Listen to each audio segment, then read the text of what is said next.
to play? Who wants to play? This guy. Oh, yeah. Awesome. You can step up to the microphone and we'll pass the telephone over to you. Yeah. And don't put anything in the sentence to my ear. All right, ready? Obviously, you're standing that way.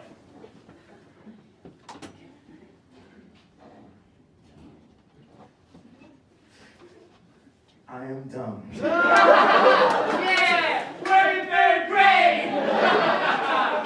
You can go sit down. That's all we need to Yeah! Our next cat for you right now is really great and older than us, Nadell!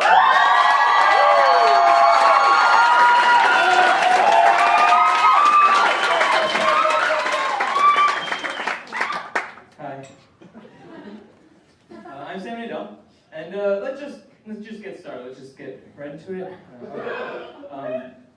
I think the guy who coined the phrase Generation X wasn't good at planning things, because we only have 3 generations to work with before we need a new generation naming system. We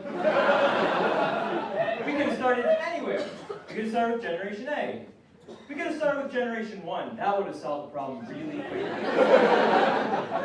But no, we started with Generation X. And maybe it wasn't that he was a bad planner. Maybe he just didn't expect humans to last that long. You know, like this was the 1960s, and I just imagine it was this like very conservative businessman just being like, those hippies aren't gonna make it.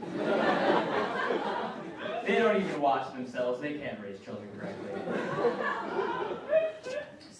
I have dreams. I do. And I'm not talking about like aspirations. I'm talking about actual dreams you have when you're asleep. And what's funny about that? So a few years ago, I found this book on dream interpretations, which is the only book I've ever read where every other line ends with "I think," because it's dreams. And you know, it got me thinking about my most memorable dreams. And my most memorable dream is from when I was a child. And it started out with me sitting at the top of this really big slide that was built on a mountain. And I was terrified to go down. And I was just about to get up and not go down the slide.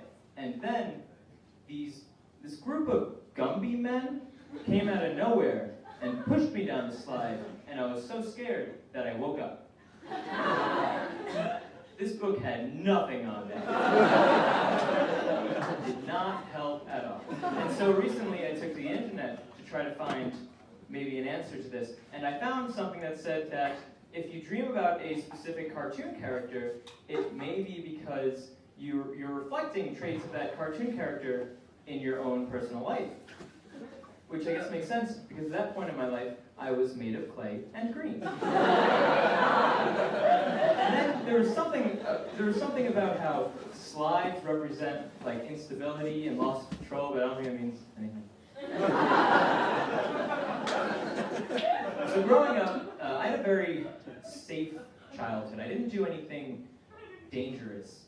And so I didn't suffer my first broken bone until I was in high school. And most people have really cool broken bone stories, you know? They were mountain biking or they were rock climbing, and apparently all cool things happen on mountains. I broke my finger in 12th grade playing flag football in physical education class, which was not on a mountain. And so I went to the doctor, and I go to the doctor's office, and I'm in the patient room. And by the way, I don't understand why there are anatomical diagrams in every patient room.